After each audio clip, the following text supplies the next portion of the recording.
Welcome everyone, it's Unstoppable Stilezzi here, and with the latest patch of Age of Empires 3 Wars of Liberty, I thought I'd go over one of the most significant things of this patch. Something we haven't seen for not a super long time, but for a good number of years now, which is a new immigrant option for the Latin Americans. Yeah, last time we got new immigrants, it was like the French and the Croats, remember those days? Oh yeah, most definitely. Now we're looking at something really neat, which is the Spanish Immigrants, denoted by this site over here. As you can see, there's a little Spanish flag above there. In the icon, you can see the little Spanish flags, and even the technologies also show the Spanish flag in the background as well. So, what is this Spanish Immigrant site all about, and how do you access it? That's what I'm going to be covering today. So to access a Spanish colony, you actually have to go through this means here. See this little card here, Advanced Immigrants? This is the only way currently that you can ever access the Spanish immigrants. There's no civs, at least yet, that actually can get it through the age-up method. As such, there is no sort of ultimatum power planned for the Spanish just yet, unless there's a civ in the future that obviously would have them, right? So yeah, basically. So not only does this card give you a Spanish immigrant wagon, it also allows immigrant workers to train faster and immigrant buildings are constructed faster. Namely, the house structures that the workers can make, basically. So, it's got some cool little perks to it, but the main thing, of course, is the immigrant colony it delivers to you pretty much. Yeah. And should you include that card in your deck? Most definitely in most decks you should include it. Now, there are a few sort of like bugs and missing things. Well, not necessarily to the technologies, but more so to the unit roster that's going to be fixed for the next hotfix that they do for this patch, so just stay tight for that. But in general, I would say, even so, you should generally include this card in every deck, because immigrant colonies are really good for your Latin American civs. They give you new techs, they give you new unit options, especially when you can get one imported in from the home city. It allows you to specialize more on one particular immigrant if you'd like. If you want to go full Germans, for instance, you can do that and still have two different immigrant colonies working for you now, thanks to the Spanish one. And of course, in the case of Colombia, that, has to choose between ultimate units and immigrant colonies, now you can basically be in a situation where you can have all four ultimate units and still have two immigrant colonies. The German colony card that they've had for a while now, and now the Spanish one on top of it.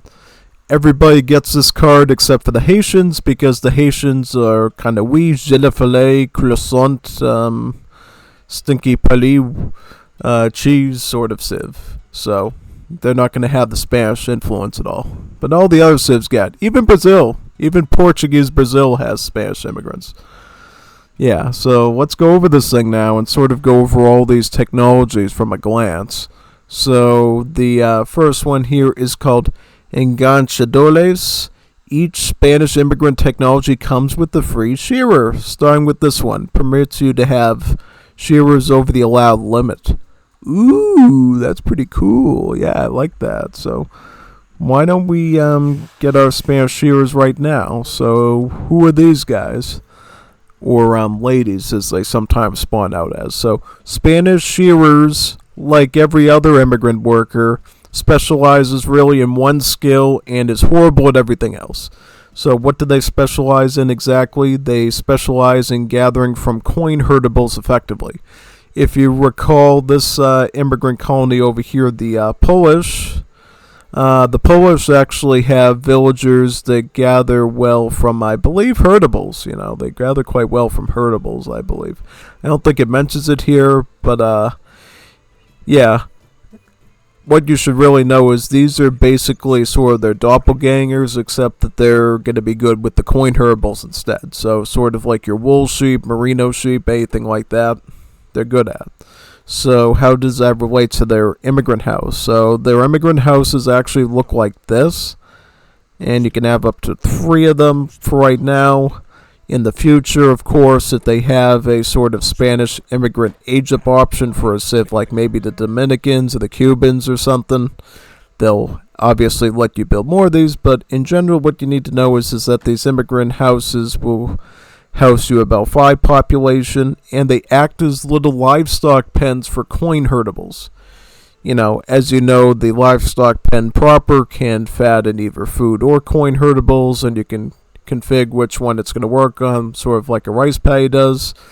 Our pastures only works on food, and these ones will only work on coin herdables. And you can actually train up 30 of the wool sheep from here and start to fatten them up from the building. See that? How they sort of start with their black fur, and then eventually they get their full coat of white wool there, and then you can sort of just eat them all pretty much. Yeah, it's sort of like eating in a way. Yeah, because, I guess before they wanted to look like actual, shearing of the sheep and taking the wool coat off, and then you'd simply regrow the wool all over again. But since old AOE3 coat is sort of wonky, you kind of have to kill the sheep to get his wool coat, which makes absolutely no sense in the animal world. But here, unfortunately, you have to butt your little wool sheep with the ends of a rifle to get the wool off. Maybe they're ferocious sheep. Maybe they try to bite the shearers when they're working, and that's why they have to, use such brutal methods to get their coin out. So, yeah. Basically, this will be a nice secondary source of coin for you, the same way you might use pigs and cows as the Latin American civs right now for your food. Yeah, most definitely. So, if we get this right now, the enganchadores, we will get an additional Spanish shearer that will come out right over here, actually. And as we get all these other 5 technologies, we'll also get a shearer with it as well. So, yeah, pretty cool. Then we got Pilotari. Pilotari has this icon, which is a baseball. Villagers, especially shearers, speed increase. So it gives them a movement speed improvement of about 1.25, essentially. It seems to affect them both equally, at least from when I... Oh, no. Oh, yeah, that's right. Because the Spanish shearer has the villager tag, and that actually gets a movement speed improvement of 2.5. Now, that is pretty good. That brings up to 6.5, right? Oh, yeah. Look at this. Look at how quick they move now. It's like, Ole, Santiago.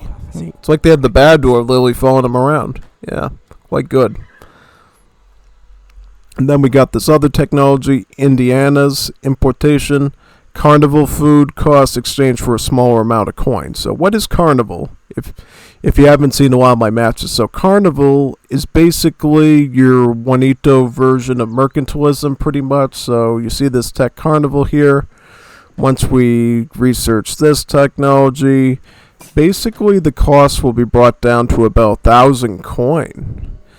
Yeah, while you might not have coin, it does actually cheapen it significantly, Before you had the Wilkie shell out 3,000 food to get this tech, which took a very long time to do.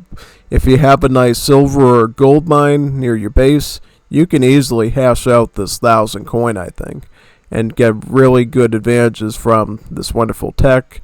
Probably could even get you 2 or 3 shipments right off the bat, like right here. See that? We got 2 shipments.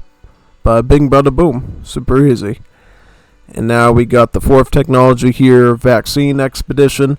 Unit hit points improved by about 5%. Yeah.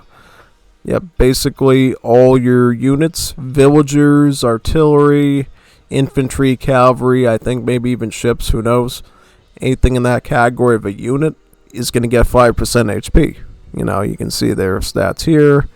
Now it goes up to a whopping 157, and of course the more tanky the unit is, like an actual tank, the more useful it's going to be for those units. And then we have the 5th technology here, Casino Español. The Spanish colony doubles the hit points of nearby shearers. So what does that mean? So as long as we're sort of standing around, this area here, you should be able to make our villages a little bit more survivable pretty much. Yeah. And then there's one more technology called the Neo-Colonial Adventure. Paisanos can be trained at corvettes, and they are improved in combat. So what is a paisano exactly? So a paisano is this thing, and we can also make the Criollos as well. So, at least for right now, the Paisanos have the older stats of the filibuster or Hajuk right there. In the future, they could very well gain some additional stats. I heard Baston saying maybe they might be like a Voltigero, maybe they'll be made in sort of like a Zouave unit with more anti-heavy infantry focus. It really depends. They sort of want it to be some sort of assault unit, but for right now, it's just decent skirmisher. It's a Hajuk skirmishers. So it's going to be, better than a crossbowman, definitely. So don't be afraid to make this unit at all. And the Criollo is actually just a ordinary European line infantry, but with the cool, fancy Ole Santiago costume on. In fact, it was the costume of the old late Regulare unit. So if you like Regulares and you like training those, you're going to be able to relive them at least a little bit here by making them from your Spanish immigrant colony in the form of these Criollos, who will statistically be the same as the line infantry unit. So, for all those cappies out there like to spam muskets, this is your unit to get. Let's check out the Navy here and see if that actually works. Doesn't seem to be working right now. Maybe that'll be something they'll fix down the road, probably when they rework the Paisano stats. But that should give you a pretty good idea. Oh, wait a minute, we didn't even research it yet. My bad. Alright, here we go. My bad. Sorry about that, Buxton. I almost slandered you for a bug you didn't even create. There you go. Yep. Maston, you're doing pretty good. So we got Paisanos here, and we got Criollos. Let's try to just take like a big mass of these and try to attack. I can't guarantee what's going to happen. Let's just do it for fun. Just to show you the effectiveness of these immigrant units overall. And obviously any civs that have improvements to gunpowder infantry, like the Colombians, are obviously going to have stronger Paisanos and Criollos overall.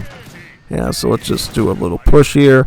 I guarantee this bot's going to spam out so much stuff that it's going to completely humble us pretty much. I don't expect us to get far, because these are basically just Hajuks and European line infantry, but we'll try. See how far we can get in. Let's go to like Imperial and get their stats up even more. There we go. So yeah, just like a line infantry statistically, and then these guys, same stats as the Hajuk, right? So there you go. This man's already up into World War I, so yeah, I don't think we're going to last very long there, but you get the idea. This is a really neat colony. I mean, look at the cool architecture of this main colony and the little houses. They definitely look like a mixture between more cubic architecture and textures of the old Spanish and Portuguese buildings. So they did a really good job with designing these overall. With this big Great Warriors army in my base, I think it's about time we turn this off and say, I'm signing off now. If there's any future immigrant colonies like this or anything in regards to Middle East or anything in the future, I'll be happy to do some more previews for you as well. So see you whenever those happen, alright? Signing off now. See you next time.